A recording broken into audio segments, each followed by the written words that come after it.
Hai guys, welcome back to Root Channel. Gimana keadaan teman-teman hari ini? Semoga semuanya dalam keadaan baik-baik saja ya. Kali ini kita akan mengapresiasi puisi, yakni menganalisis keterkaitan karakteristik isi karya sastra dengan pengarangnya. Tapi sebelumnya, jangan lupa like, comment, share, dan subscribe. Dan terus dukung channel ini karena kita akan banyak membahas mengenai apresiasi puisi maupun prosa fiksi. We At Me tahun 2012 halaman 12 menyatakan bahwa sebuah karya sastra tidak akan bercerita jauh dari penulisnya, mulai dari latar belakang penulis itu sendiri. Latar belakang yang dimaksud dapat berupa kebudayaan, pendidikan, dan agama yang dianut. Gejala-gejala yang dimasukkan ke dalam karya sastra oleh penulis merupakan gambaran sosial yang kemudian diceritakan oleh penulis ke dalam sebuah karya sastra. Maka gejala tersebut biasanya terjadi dan dialami oleh masyarakat atau mungkin pernah terjadi di kehidupan penulis itu sendiri. Nah, karya sastra juga merupakan gambaran dari segala hal yang ada di dunia yang oleh penulis diubah ke dalam karya sastra. Sedangkan sastrawan itu sendiri adalah anggota masyarakat yang terikat status sosial tertentu dan tidak dapat mengelak dari adanya pengaruh yang diterimanya dari lingkungan yang membesarkan sekaligus membentuknya. Nah, sejalan dengan pernyataan yang di atas, menurut Seldan tahun 1989,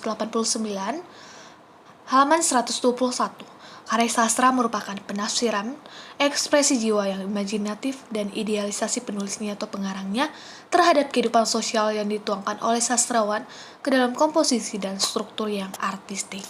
Makna karya sastra tidaklah secara sepihak ditentukan berdasarkan yang tertulis atau yang dimaksudkan oleh pengarang, tetapi juga oleh harapan yang dibawa oleh pembaca dalam proses penafsiran seperti yang dirumuskan dalam resepsi sastra.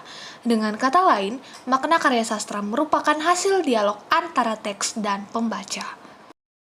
Nah teman-teman, kali ini kita akan mengambil novel ringan Midah Si Manis Bergigi Emas yang merupakan salah satu karya Pramoedia Anantathur yang ditulis pada Warsa 50-an dengan setting atau tempat ibu kota Jakarta.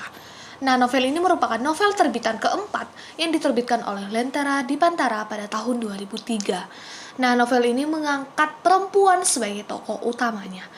Keistimewaan novel Midah Si Manis Bergigi Emas karya Pramoedia Anantathur adalah bahwa tokoh yang terlibat dalam novel tersebut dapat diungkapkan dengan cermat dalam jalinan cerita sehingga alur cerita tetap terjaga dari awal sampai akhir, meskipun alur ceritanya merupakan alur flashback atau mundur. Nah, walaupun demikian, novel Midah Si Manis Bergigi Emas karya Pramoedia Anantathur sangatlah menarik, dikarenakan secara sadar para pembaca akan dihadapkan pada ketidakadilan yang dialami oleh Midah sebagai tokoh utama dalam novel. Nah teman-teman, sejalan dengan itu, penggunaan novel Midah Si Manis Bergigi Emas karya Pramoedia Anantathur ini kita pilih sebagai kita kaji karena di dalamnya itu terdapat imajinasi pengarangnya, yakni Pramoedia Anantathur yang memberikan refleksi kepada pembaca tentang ketidakadilan yang dialami oleh Midah sebagai tokoh utama perempuan pada masa itu tanpa dapat melakukan pembelaan terhadap ketidakadilan.